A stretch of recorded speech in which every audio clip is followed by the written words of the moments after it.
इस जगह से TMS से लेकर इस प्रोटॉन की वैल्यू तक ये जो डिफरेंस है इसको हम क्या करते हैं, फाइंड आउट कर लेते हैं और यही हमारे पास क्या होता है, केमिकल शिफ्ट होता है। सो यहाँ पे दोबारा अस्सलाम वालेकुम dear student, this is lecture Imran with I am chemist. और आज की इस वीडियो लेक्चर में हम लोग एक और टाइप की स्पेक्ट्रोस्कोपी को पढ़ने वाले हैं, that is known as nuclear magnetic resonance spectroscopy, और इन शॉर्ट हम इसको कहते हैं NMR। इससे पहले के जो लेक्चर्स थे उसके अंदर हम लोग स्पेक्ट्रोस्कोपी पढ़ चुके हैं, UV स्पेक्ट्रोस्कोपी, उसके बाद हम लोग IR स्पेक्ट्रोस्कोपी जो है वो पढ़ चुके हैं। ठीक है, स्पेक्ट्रोस्कोपी क्या होती है, इसका बेसिक प्रिंसिपल क्या होता है, स्पेक्ट्रोफोटोमीटर क्या होता है, और इसके साथ बेसिक जो टर्म्स हैं वो कौन कौन सी टर्म्स हैं जो स्पेक्ट्रोस्कोपी के अंदर पढ़ी जाती हैं, वो हम सारा जो है वो डिस्कस कर चुके हैं। सो आज हम चैप्टर नंबर 24 एनालिटिकल केमिस्ट्री का इम्पॉर्टेंट टॉपिक डिस्कस करने वाले हैं। अगर आपने पहले वाली वीडियोस नहीं देखी तो आप वो लाजमी देखिएगा, क्योंकि उसके अंदर कुछ ऐसी टर्म्स हैं, अगर वो आप वहाँ से देखेंगे तो आपको NMR जो है उसकी ईज़िली समझ आएगी।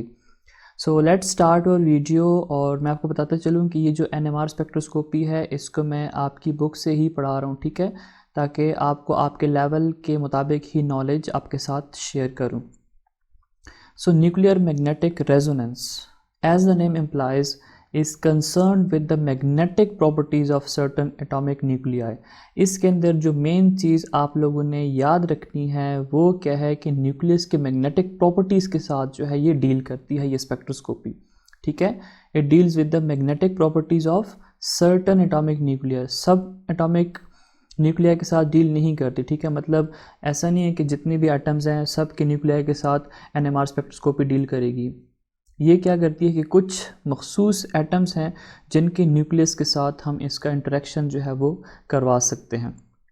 और बेसिक पर्पस क्या है NMR का, it is an identification technique. ठीक है, इससे हम क्या करते हैं, किसी अननोन सैंपल को आइडेंटिफाई कर सकते हैं।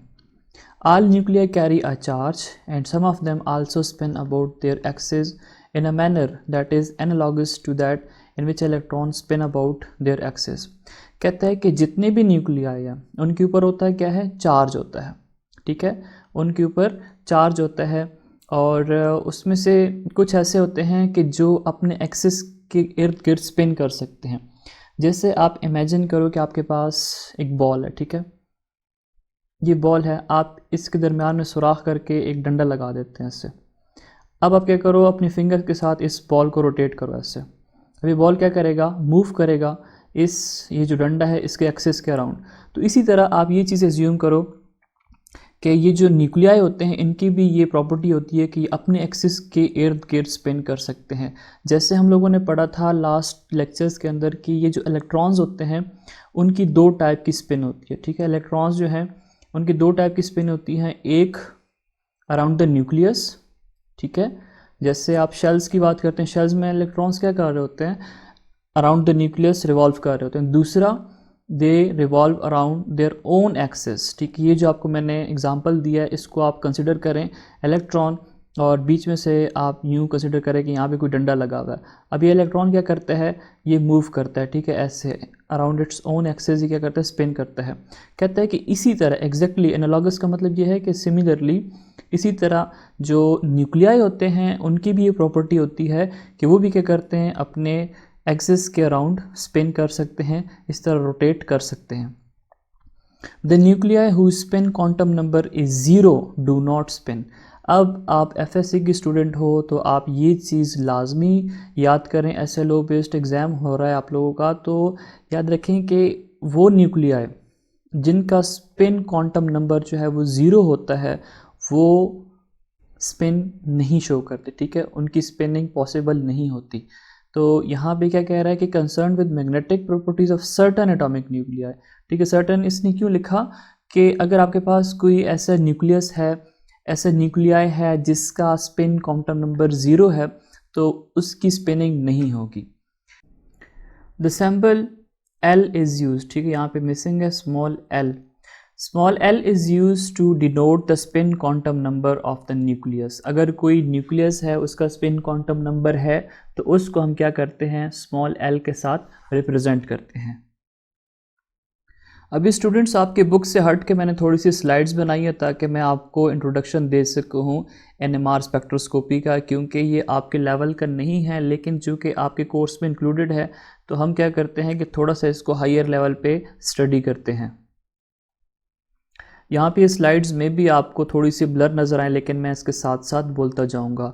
सो nuclear magnetic resonance is a spectroscopic technique which is based on the absorption of electromagnetic radiation in the radio frequency region 4 to 900 megahertz by the nuclei of an atom। अब याद रखें कि first is that this is a spectroscopic technique, ठीक है। और spectroscopy में क्या होता है कि EMR जो है इलेक्ट्रोमैग्नेटिक रेडिएशंस, ये इंटरेक्ट करती हैं किस चीज़ के साथ, मैटर के साथ। ये चीज़ आपको मैं पहले भी करवा चुका हूँ UV और IR स्पेक्ट्रोस्कोपी के अंदर। अब हमारे पास जो लास्ट UV के लेक्चर में हम लोगों ने पढ़ा था कि हमारे पास होता है इलेक्ट्रोमैग्नेटिक स्पेक्ट्रम। हमारे पास क्या होता है, इलेक्ट्रोमैग्नेटिक स्पेक्ट्रम होता है। और उस स्पेक्ट्रम में हमारे पास क्या होते हैं कि डिफरेंट टाइप्स की EMR की रेडिएशंस होती हैं, जैसे माइक्रोवेव है, UV है, एक्सरेज है, विजिबल है, IR है। तो वो डिफरेंट स्पेक्ट्रोस्कोपी के अंदर उन रेडिएशंस को यूज़ किया जाता है। अगर हम बात करते हैं NMR की, तो NMR के अंदर जो रेडिएशंस हम यूज़ करते हैं these are known as radio waves, ठीक है।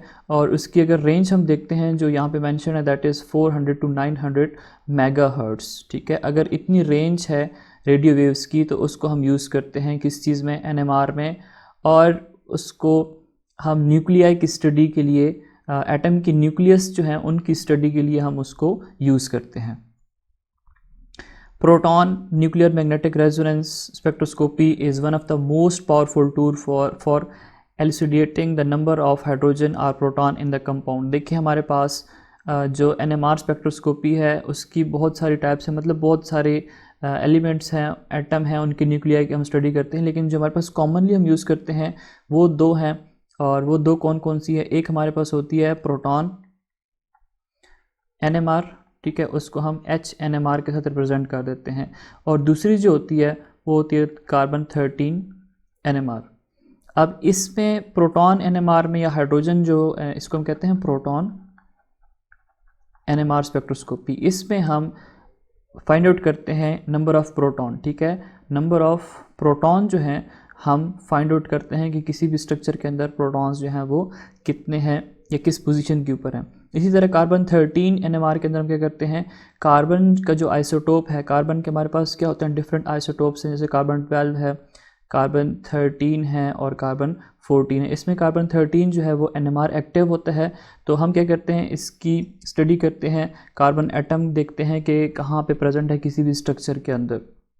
It is use to study a wide variety of nuclei. NMR की बात कर रहे हैं कि NMR जो है हमारे पास ये डिफरेंट न्यूक्लिया, इनकी हम स्टडी कर सकते हैं। इसके साथ हाइड्रोजन 1, फ्लोरीन 19, नाइट्रोजन 15 और फॉस्फोरस 31। इसी तरह कार्बन 13 जो है इसको हम स्टडी कर सकते हैं with the help of nuclear magnetic resonance spectroscopy.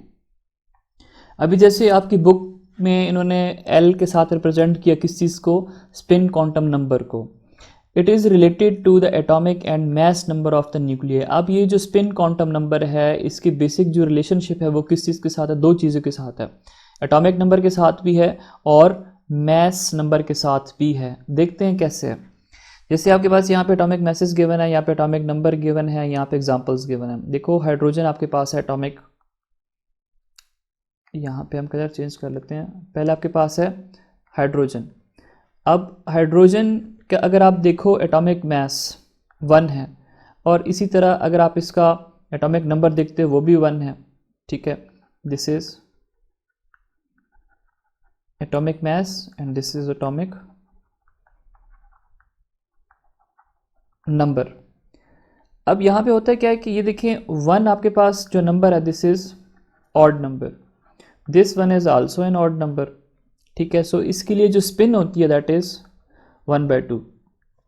इसी तरह अगर हम बात करते हैं कार्बन 13 की, अब कार्बन 13 के लिए अगर हम इसका देखते हैं एटॉमिक नंबर, तो एटॉमिक नंबर 6 होता है, ठीक है। कार्बन का जो एटॉमिक नंबर है वो 6 है और मैस नंबर कितना गिवन है 13 है। तो ये जो वैल्यू है, ठीक है, दिस इज ऑड, लेकिन कार्बन सिक्स जो है दिस इज, अब ये जो वैल्यू है दिस इज इवन नंबर। 6 क्या है? इवन नंबर है जो कि 2 के ऊपर डिवाइड होते हैं, और 13 क्या है? ऑड नंबर है, ठीक है। और कार्बन के लिए जो हमारे पास स्पिन होता है दैट इज 1/2। ये वैल्यूज आप लोगों ने याद करनी होती है। इसी तरह अगर हम बात करते हैं हाइड्रोजन 2 की, ठीक है, ड्यूट्रियम जिसको आप बोलते हो, हाइड्रोजन जो है उसके 3 आइसोटोप्स होते हैं। हाइड्रोजन के 3 आइसोटोप्स होते हैं H1, H2 और H3, जिसको हम प्रोटॉन बोलते हैं, फिर ड्यूट्रियम है और फिर ट्रिटियम है। हाइड्रोजन के अगर आप बात करते हो एटॉमिक मास की, तो एटॉमिक मास इसका कितना बनता है? हमारे पास 2 बनता है। तो 2 आपके पास क्या है? 2 इज़ इवन नंबर। और अगर हम बात करते हैं इसके एटॉमिक नंबर की, तो एटॉमिक नंबर तो इसका 1 होता है जो कि ऑड नंबर है। अब इसका जो स्पिन बनता है वो होता है 1 की इक्वल, ठीक है, यहाँ पे 1 आएगा। इसी तरह अगर हम बात करते हैं कार्बन 12 की, अब कार्बन 12 जो है ये, अब इसमें थोड़ा सा समझने वाली बात है। कार्बन 12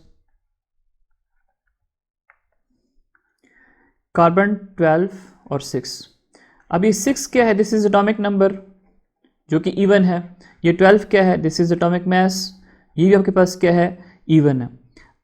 अब यहाँ पे जो इसके लिए वैल्यू आएगी वो क्या होगी? 0। स्पिन की वैल्यू क्या है? 0 है।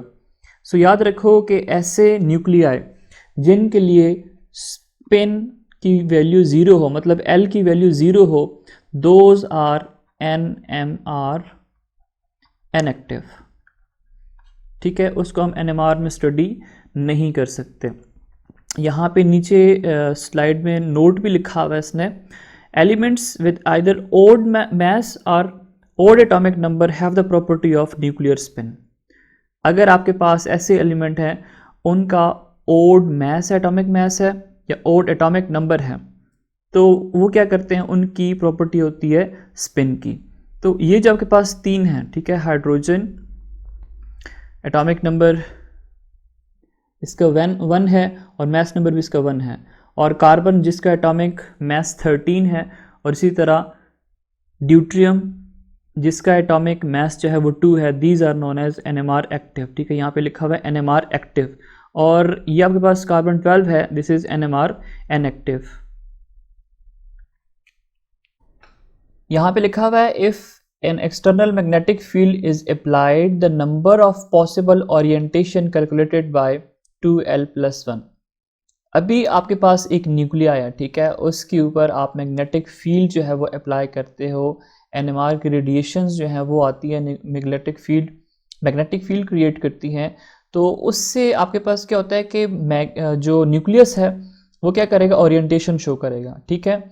अब वो जो ओरिएंटेशन है उसकी जो मूवमेंट है वो शो करेगा, ठीक है, इस साइड पे मूवमेंट शो करता है या इस साइड पे मूवमेंट शो करता है, न्यूक्लियर स्पिन शो करता है ना, स्पिनिंग अगर उसकी होती है तो उसको आप एक फार्मूले से कैलकुलेट कर सकते हैं, और वो फार्मूला क्या है? 2l+1। अब ये L क्या है? This is nuclear spin. Hydrogen has a spin quantum number I is equal to 1/2 and possible orientation R। अब याद रखें कि आपके पास जो हाइड्रोजन है ना, हाइड्रोजन के लिए जो स्पिन क्वांटम नंबर है L की वैल्यू दैट इज 1/2। तो अगर इसकी वैल्यू 1/2 है तो आपने क्या करना है? इस फार्मूले के अंदर इसको पुट कर दो। यह है क्या चीज़? 2l+1। L की जगह पे हम क्या लगाएंगे? 1/2 और फार्मूले का +1 ऐड कर देंगे, ये 2 कैंसिल हो जाएगा, तो 1 + 1 इज इक्वल टू 2। तो इसकी जो ओरिएंटेशन है वो क्या होगी? 2 होगी, या वो पॉजिटिव 1/2 होगी या फिर वो नेगेटिव 1/2 होगी। यहाँ पे देखें, पॉजिटिव 1/2 और नेगेटिव 1/2। तो ये आपके पास यहाँ पे देख सकते हैं कि 2 एनर्जी स्टेट्स हैं, ठीक है। एक आपके पास यहाँ पे जो वैल्यू है दैट इज़ -1/2, स्पिन स्टेट जो है ना दैट इज़ -1/2, और ये जो आपके पास है दैट इज़ पॉजिटिव 1/2। यहाँ पे आप क्या करते हो? मैग्नेटिक फील्ड अप्लाई करते हो हाइड्रोजन के ऊपर। अब हाइड्रोजन क्या है? उसकी प्रॉपर्टी है कि या तो वो पॉजिटिव स्पिन देगा पॉजिटिव 1/2 या फिर वो नेगेटिव देगा नेगेटिव 1/2, ठीक है। इसकी 2 प्रॉपर्टीज़ हैं, 2 टाइप की स्पिन जो है हाइड्रोजन दे सकते हैं। यहाँ पे आप देख सकते हो कि वैल्यू क्या बता रहा है एनर्जी के बारे में बता रहा है, ठीक है। ये आपके पास लो एनर्जी स्टेट है और ये आपके पास क्या है, हाई एनर्जी स्टेट है। जो स्पिन पॉजिटिव 1/2 होती है वो लो एनर्जी पे होती है, और जो नेगेटिव 1/2 स्पिन है ना, that is at higher energy state. अब स्टूडेंट आपकी बुक में एक टर्म यूज़ की गई है प्रेसेशनल फ्रीक्वेंसी। अब प्रेसेशनल फ्रीक्वेंसी क्या होती है, वो आपके पास जैसे लट्टू होता है ना, जैसे लट्टू को आप गोल गोल घुमाते हो, ठीक है, जैसे ये आपके पास है ये, इस तरह न्यूक्लियर क्या करता है, अपनी स्पिनिंग शो करता है, जिस फ्रीक्वेंसी के साथ कर रहा होता है उसको हम क्या कहते हैं, प्रेसेशनल फ्रीक्वेंसी, ठीक है। ये आपके पास क्या है, दिस इज द प्रेसेशनल फ्रीक्वेंसी। इस तरह जो न्यूक्लियाई है किसी भी एटम का जो कि NMR एक्टिव होगा, वो इस तरह प्रेसेशनल फ्रीक्वेंसी शो करेगा और इस तरह वो रोटेट करेगा in the presence of radio waves. यहाँ पे आप देख सकते हैं कि ये हम इसके ऊपर क्या लगा रहे हैं, मैग्नेटिक फील्ड जो है वो लगा रहे हैं। यहाँ पे लिखा हुआ है अप्लाइड मैग्नेटिक फील्ड, और इसके बीच में हमारे पास क्या है, एटम का न्यूक्लियाई पड़ा है। अब वो न्यूक्लियाई जो है इस तरह प्रेसेशनल फ्रीक्वेंसी के साथ क्या करता है, मूवमेंट शो करता है, स्पिनिंग शो करता है। अब नेक्स्ट लिखा हुआ है प्रिंसिपल ऑफ NMR, ठीक है। न्यूक्लियर मैग्नेटिक रेजोनेंस का बेसिक प्रिंसिपल क्या है।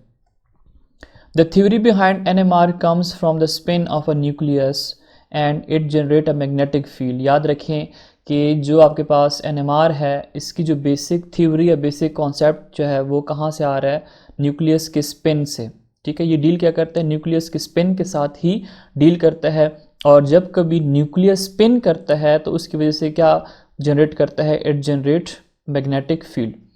Without an external applied magnetic field the nuclear spin are random in direction.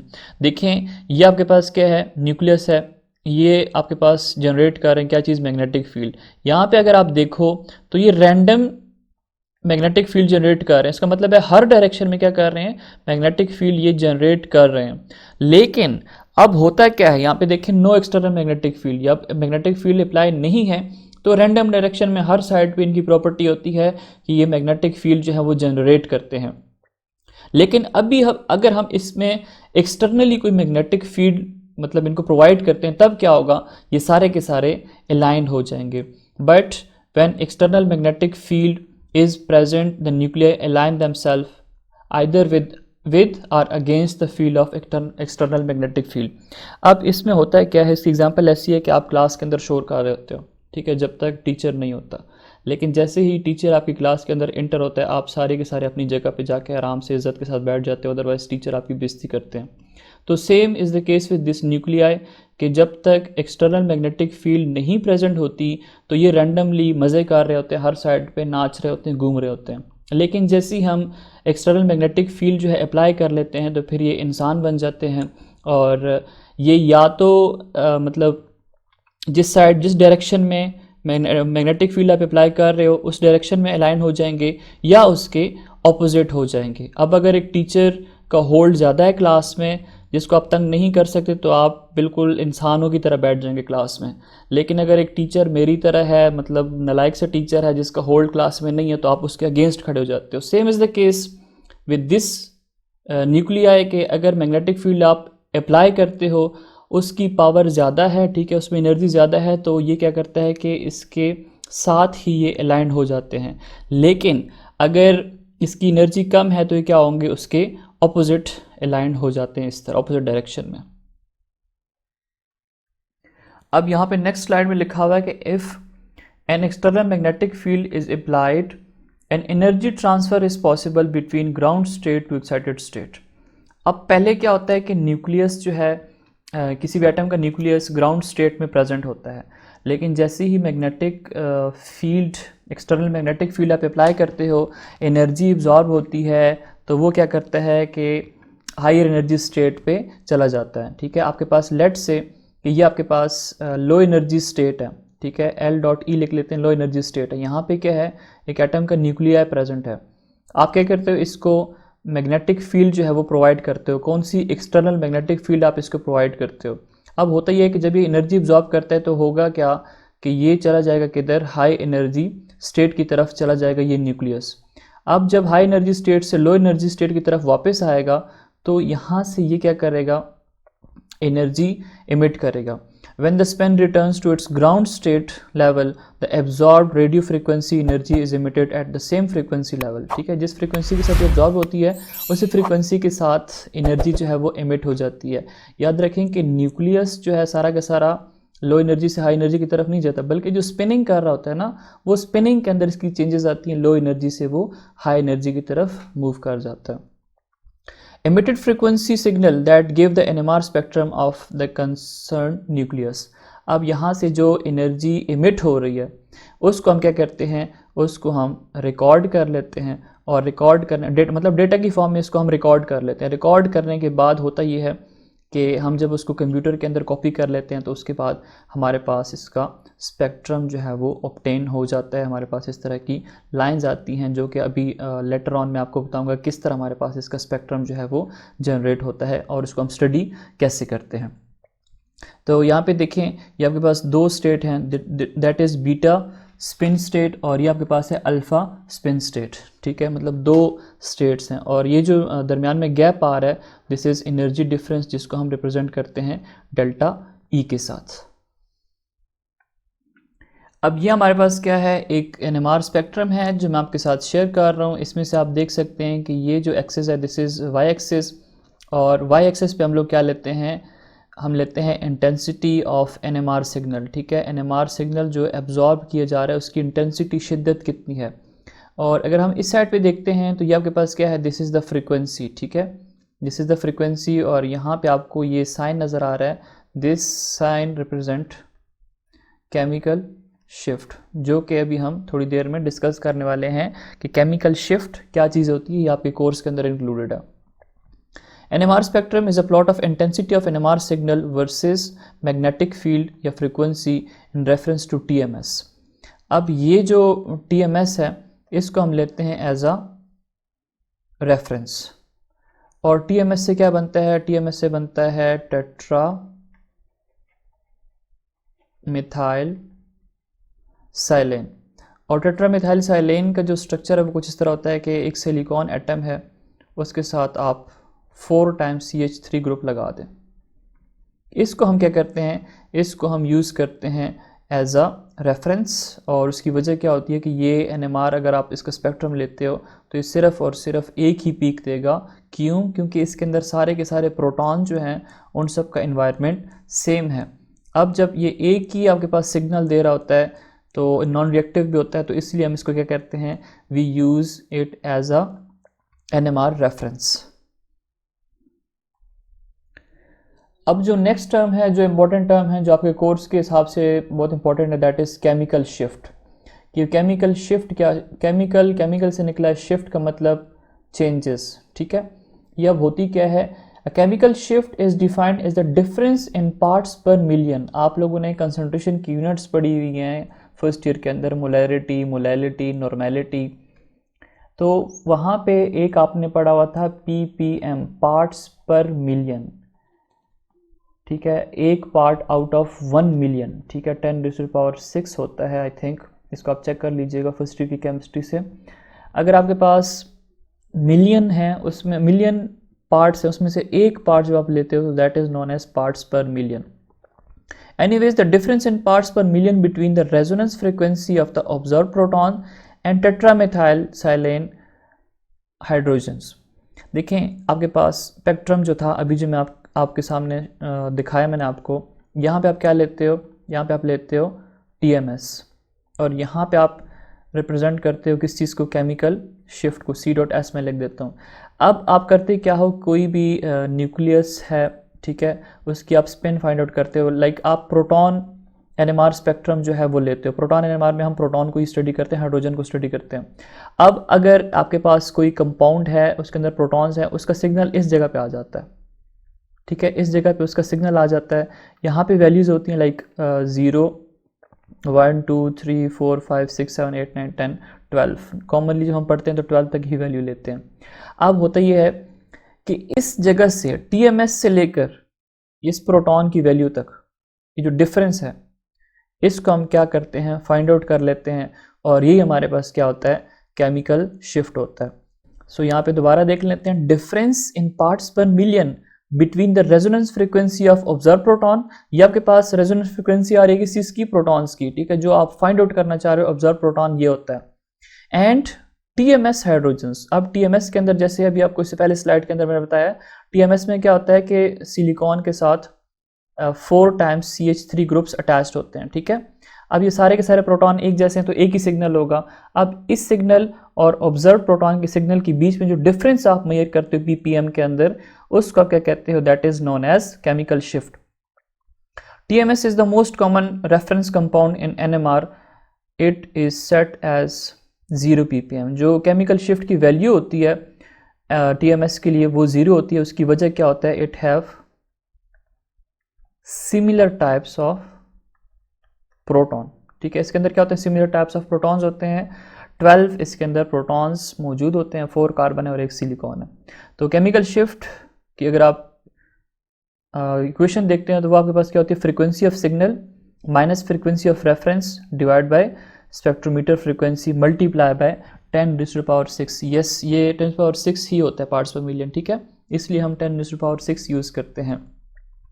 Frequency of signal, ठीक है, जो आप माइक्रोवेव्स इसको प्रोवाइड कर रहे हो, ठीक है, उसकी फ्रीक्वेंसी, और फ्रीक्वेंसी ऑफ रेफरेंस, यहाँ पे आप रेफरेंस यूज़ कर रहे हो उसकी क्या फ्रीक्वेंसी है, और उसके बाद स्पेक्ट्रोमीटर फ्रीक्वेंसी, जो NMR स्पेक्ट्रोमीटर आप यूज़ करते हो, हर NMR स्पेक्ट्रोमीटर की अपनी फ्रीक्वेंसी होती है और फ्रीक्वेंसी स्टैंडर्ड होती है। आपने क्या करना है, वो भी यहाँ पे लिख देना है, उसको मल्टीप्लाई कर दे 10⁻⁶ के साथ, तो इससे आपके पास क्या होगा, केमिकल शिफ्ट की वैल्यू जो है वो फाइंड आउट हो जाएगी। जब हम NMR स्पेक्ट्रम पढ़ते हैं ना, तो हमारे पास कुछ टर्म्स होती हैं जो कि हम पढ़ते हैं। एक होता है शील्डेड, एक होता है डी शील्डेड, एक होता है अप फील्ड और एक होता है डाउन फील्ड। अब ये 4 चीज़ें हैं जिसको हम लोग पढ़ते हैं। यहाँ पे देखो ppm की वैल्यू है, ठीक है, 0 से स्टार्ट हो रही है और यहाँ पे 10 तक, और इसकी यूनिट होती है वो हम क्या करते हैं ppm के अंदर लेते हैं। ये क्या चीज़ है, दिस इज़ केमिकल शिफ्ट। अब ये होते क्या हैं कि शील्डिंग ऑफ प्रोटॉन, अब हम लिखते हैं कि ये शील्डेड प्रोटॉन कौन से होते हैं, high electronic density around a nucleus shields the nucleus from external magnetic field and the signals are up field in NMR spectrum. अगर आपके पास एक न्यूक्लियस है, ठीक है, एक न्यूक्लियस है, उसके अराउंड बहुत ज़्यादा इलेक्ट्रॉनिक डेंसिटी मौजूद है। अब अगर बहुत ज़्यादा इलेक्ट्रॉनिक डेंसिटी है, आप उसको एक्सटर्नल मैग्नेटिक फील्ड प्रोवाइड कर रहे हो। अब ये जो एक्सटर्नल मैग्नेटिक फील्ड है इसको डी शील्ड करेंगे कौन, ये जो एक्सटर्नल आपके पास इलेक्ट्रॉनिक डेंसिटी है, ये न्यूक्लियस तक इन रेडिएशंस को पहुंचने नहीं देंगे, ठीक है। ये जो आपके पास मैग्नेटिक फील्ड है इसकी इंटेंसिटी यहाँ तक पहुंच नहीं सकेगी। अगर नहीं पहुंच सकेगी तो हम क्या कहेंगे कि ये जो न्यूक्लियस है ये आपके पास क्या है, ये शील्डेड है। ये क्या है, दिस इज शील्डेड न्यूक्लियस। अगर ये शील्डेड न्यूक्लियस है तो इसकी जो वैल्यू आएगी ppm की वो आएगी अप फील्ड की तरफ, ठीक है।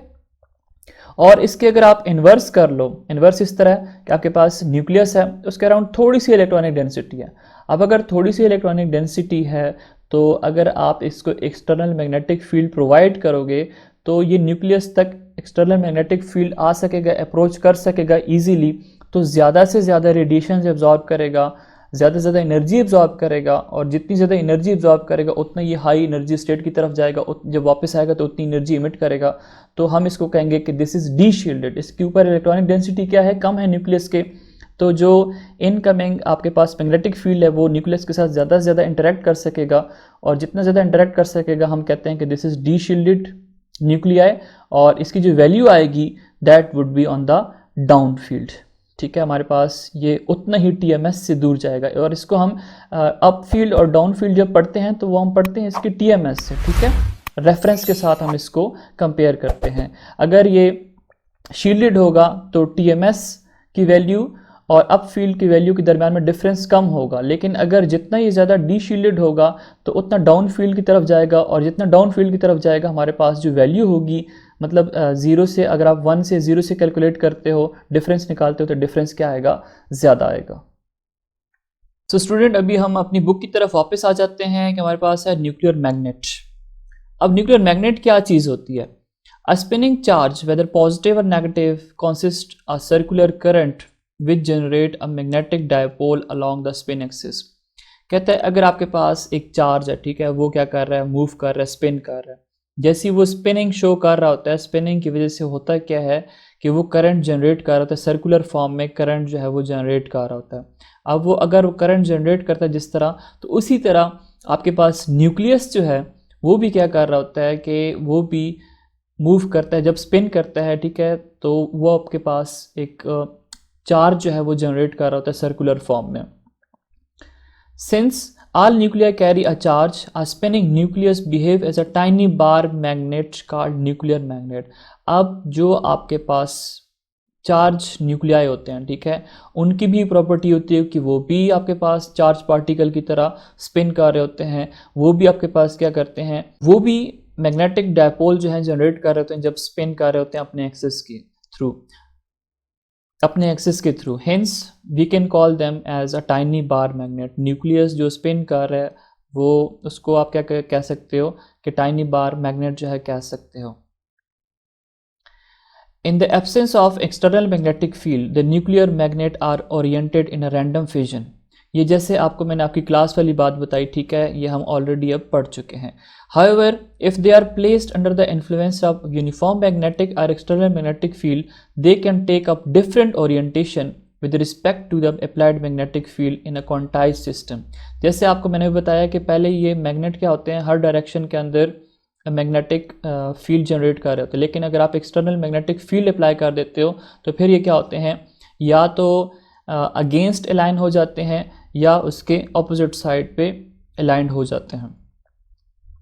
According to the quantum mechanics, the number of possible orientation of a nuclear magnet is applied magnetic field is determined by the spin quantum number of the nuclei and is given by 2l+1। जैसे आपको मैंने hydrogen का अभी करा दिया है, same is the formula, ठीक है, आपके पास फार्मूला क्या है, सेम है जो मैं ऑलरेडी आपके साथ डिस्कस कर चुका हूँ। आई होप सो अब ये ईजी हो गया हमारे लिए समझने के लिए।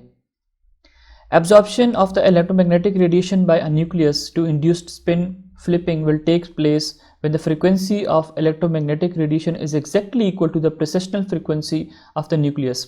अभी आपको मैंने precessional frequency का भी बता दिया है कि जैसे आप लट्टू को घुमाते हो, ठीक है, वो ऐसे शो कर मूव कर रहा होता है, स्पिन कर रहा होता है। तो same is the case with the nuclear, कि अगर आपके पास न्यूक्लियस है, उसको आप एक्सटर्नल मैग्नेटिक फील्ड प्रोवाइड करते हो, तो होगा क्या कि आपके पास स्पिन फ्लिपिंग होगी, ठीक है, स्पिन फ्लिपिंग होगी। स्पिन फ्लिपिंग कैसी होगी कि आपके पास जो यहाँ पे मैग्नेटिक फील्ड आ रही है वो इस न्यूक्लियस की प्रेसेशनल फ्रीक्वेंसी के साथ जब एग्जैक्टली इक्वल हो जाएगी, तब क्या होगा, स्पिन फ्लिपिंग हो जाएगी। और आगे लिखा हुआ है it mean the two frequencies are in resonance. अब इस वक्त दो फ्रीक्वेंसीज कौन कौन सी, न्यूक्लियर की मैग्नेटिक फील्ड की फ्रीक्वेंसी और यहां से एक्सटर्नल मैग्नेटिक फील्ड की फ्रीक्वेंसी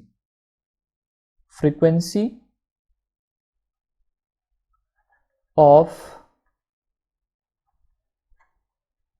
न्यूक्लियर मैग्नेटिक फील्ड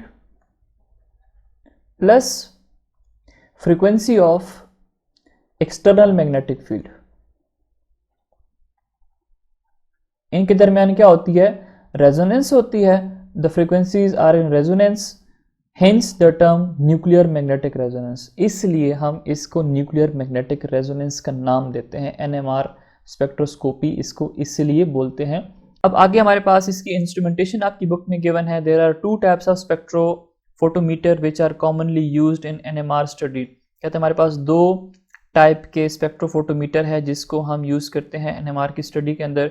एक हमारे पास होता है कंटिन्यूस वेव NMR स्पेक्ट्रोफोटोमीटर, दूसरा हमारे पास होता है फोरियर ट्रांसफॉर्म NMR स्पेक्ट्रोफोटोमीटर। अब हम इसकी थोड़ी सी इंट्रो देख लेते हैं जो कि आपकी बुक में इन्होंने दी हुई है। इन कंटिन्यूस, जो फर्स्ट वन है continuous wave NMR spectrophotometer. In continuous wave NMR spectrophotometer the frequency of the electromagnetic radiation is kept constant। याद रखें कि जो आप इलेक्ट्रोमैग्नेटिक रेडिएशंस प्रोवाइड कर रहे हो उसकी जो फ्रीक्वेंसी होती है ना, उसको कांस्टेंट रखा जाता है। उसको क्या किया जाता है, कांस्टेंट रखा जाता है, उसके अंदर कोई चेंजेस नहीं लाई जाती। And the strength of the applied magnetic field is gradually varied to a sequentially bringing the precessional frequency of all the nuclei in response with the frequency of the electromagnetic radiations. अब frequency तो आपने रखी थी constant electromagnetic radiations की. अब जो applied magnetic field है, ठीक है, मैग्नेटिक फील्ड जो आप अप्लाई कर रहे हैं न्यूक्लियस के साथ, उसको क्या कर रहा होता है, वेरी कर रहा होता है. ठीक है, जो अप्लाइड मैग्नेटिक फील्ड है ना, उसको टाइम टू टाइम क्या कर रहा होता है, वेरी कर रहा होता है. और कब तक वेरी करता है, जब तक प्रेसेशनल फ्रीक्वेंसी न्यूक्लियस की इक्वल नहीं होती है इलेक्ट्रोमैग्नेटिक रेडिएशंस के साथ. कब तक, जब तक प्रेसेशनल फ्रीक्वेंसी इक्वल नहीं हो जाती किस चीज के साथ, फ्रीक्वेंसी ऑफ NMR के. The spectrum is recorded directly as absorbance versus frequency and it takes several minutes to complete. अब यहाँ से जब प्रेसेशनल फ्रीक्वेंसी और EMR की जब फ्रीक्वेंसी एक दूसरे के साथ इक्विवेलेंट हो जाएंगी, तो उस पॉइंट पे जाके हम क्या करते हैं, उसका स्पेक्ट्रम ले लेते हैं और ग्राफ बना लेते हैं. और ग्राफ बनेगा किस चीज़ के through, frequency versus absorbance. Next आपके पास है that is Fourier transform NMR spectrophotometer. इसमें क्या होता है कि strength of applied magnetic field is kept constant. यहाँ पे आप क्या चीज कांस्टेंट रख रहे हो, इलेक्ट्रोमैग्नेटिक रेडिएशन की फ्रीक्वेंसी कांस्टेंट रख रहे हो, अप्लाइड मैग्नेटिक फील्ड को आप वेरी कर रहे हो. यहाँ पे ऑपोजिट कर देते हैं कि the strength of applied magnetic field is kept constant and radio frequency is applied as a single short duration microsecond powerful pulse, a burst of radio frequency energy which effectively cover the whole frequency range to be studied. अब देखो इसके अंदर electromagnetic radiation की frequency जो है वो constant रखी जाती है, लेकिन यहाँ पे क्या होता है कि एक स्मॉल मतलब एक माइक्रोसेकेंड्स के लिए होता ये है कि आपके पास एक बर्स्ट दिया जाता है इलेक्ट्रोमैग्नेटिक रेडिएशंस का, जिसके अंदर वो सारी की सारी जो आपके पास रेंज होती है उसको कवर कर लेते हैं. ठीक है, आपके पास डिफरेंट रेंजेस हैं ना, आपको मैंने बताया इसकी एक रेंज होती है स्पेसिफिक. अब एक छोटा सा बर्स्ट दिया जाता है और उसकी वजह से होता है क्या है कि उसके अंदर सारी फ्रीक्वेंसीज जो है वो शामिल होती हैं. अब वो एक ही दफ़ा में क्या होता है कि वो इंटरेक्ट कर जाता है न्यूक्लियर के प्रेसेशनल फ्रीक्वेंसी के साथ. The signal detected in this case is recorded and stored in computer as an array of numbers. अब यहाँ पे जो सिग्नल्स होते हैं, जो रिजल्ट्स होते हैं, डेटा जो होता है उसको रिकॉर्ड किया जाता है कंप्यूटर्स के अंदर नंबर की फॉर्म में, और उसके बाद हम क्या करते हैं कि उसके साथ उसका जो है वो ग्राफ बना लेते हैं, और इस तरह हम स्टडी कर सकते हैं प्रोटॉन को या कार्बन है, जो भी आप न्यूक्लिया है उसका स्पिन अगर आप स्टडी करना चाहते हो. तो यहाँ पे जो चीज़ हमने देखी है वो ये है कि जो EMR की फ्रीक्वेंसी होती है उसको कांस्टेंट नहीं रखा जाता. ठीक है, हम यहाँ चलिए लिख लेते हैं कि जो EMR होता है ना उसकी फ्रीक्वेंसी नॉट केप्ट कांस्टेंट. वो हम क्या करते हैं, फॉर अ माइक्रोसेकेंड एक उसका बर्स्ट मार देते हैं. ठीक है, जैसे आपके पास क्लाशनकोफ है, आप उसका बटन एक दफ़ा दबा देते हो, एक ही दफ़ा में वो सारी क्या कर लेते हैं, गोलियां बाहर निकाल देता है. इसी तरह यहाँ पे एक बर्स्ट जब हम मारते हैं तो उसकी वजह से होता है क्या है कि वो जो बर्स्ट होता है वो प्रेसिस्टेंट फ्रीक्वेंसी के साथ जाके इंटरेक्ट कर जाते हैं, और इसके अंदर सारी की सारी जो रेंज है वो कवर हो जाती है. ठीक है, इसको हम कांस्टेंट नहीं रखते, हमारे पास वेरिएबल होता है, उसके अंदर जितनी भी रेंजेस है सारी की सारी आ जाती हैं, शामिल हो जाती हैं, और वो इंटरेक्ट कर जाती हैं न्यूक्लियर के स्पिन के साथ. और इससे जो डेटा ऑब्टेन होगा वो हम क्या करते हैं, उसको फिर रिकॉर्ड कर लेते हैं और उसको फिर हम ग्राफिकल फॉर्म में ड्रॉ करके स्टडी करते हैं. सो दूसरी जो चीज़ है मैग्नेटिक फील्ड, जो अप्लाइड मैग्नेटिक फील्ड है M.F, उसको हम क्या करते हैं, कांस्टेंट रखते हैं. इसमें ये दोनों चीज़ें एक दूसरे के ऑपोजिट होती है, कंटिन्यूस वेव के अंदर और फोरियर ट्रांसफॉर्म के अंदर. Next, in continuous wave NMR spectrophotometer, we measure the radiant energy which is absorbed, whereas in FT NMR spectrophotometer, it is energy emitted by the relaxing nuclei which is measured. अब इसके अंदर जो चीज़ आप लोगों ने देखनी है, कंटिन्यूस वेव एनएमआर के अंदर हम वो एनर्जी मेजर करते हैं जो कि एब्जॉर्ब होती है, और जो हमारे पास फोरियर ट्रांसफॉर्म एनएमआर है उसके अंदर हम वो एनर्जी मेजर करते हैं जो कि एमिट होती है। Thus, the continuous wave NMR experiment provides an absorption spectrum, whereas in pulse of FT NMR experiment provide an emission spectrum. So यहाँ पे हम इसका छोटा सा टेबल बना लेते हैं, continuous wave versus Fourier transform. अब कंटिन्यूस वेव में हम क्या करते हैं कि हम उस एनर्जी को मेजर करते हैं जो कि एब्जॉर्ब होती है, और फोरियर ट्रांसफॉर्म में हम उस एनर्जी को मेजर करते हैं जो कि एमिट हो जाती है। यहाँ पे हम जो चीज़ मेजर करते हैं, जो स्पेक्ट्रम हमारे पास आता है, that is known as absorption spectrum, और यहाँ पे जो हमारे पास स्पेक्ट्रम आता है दैट इज़ एमिशन स्पेक्ट्रम, जो कि हम लेटर ऑन इस चैप्टर में पढ़ेंगे टाइप्स ऑफ स्पेक्ट्रम के अंदर। सो ये तो थी आपके पास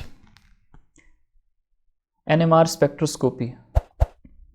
अब यहाँ पे वीडियो की लेंथ बहुत ज़्यादा हो गई है, तो नेक्स्ट जो वीडियो होगी उसके अंदर हम लोग पढ़ेंगे वर्किंग ऑफ एनएमआर स्पेक्ट्रोमीटर, उसके साथ हम बात करेंगे proton NMR spectra of organic compound, and then low resolution NMR spectrum of ethanol. ठीक है, आपको मैं कुछ एग्जांपल्स दूंगा, फिर हम N+1 रूल को भी डिस्कस करेंगे। ठीक है, so stay connected with my YouTube channel, और अगर आपको किसी चीज़ की समझ नहीं आई तो आप कमेंट सेक्शन के अंदर पूछ सकते हैं, और अगर मुझसे कोई मिस्टेक हुई है तो प्लीज़ उसको लाजमी मेंशन कीजिएगा। Thanks for watching and stay connected with I am chemist.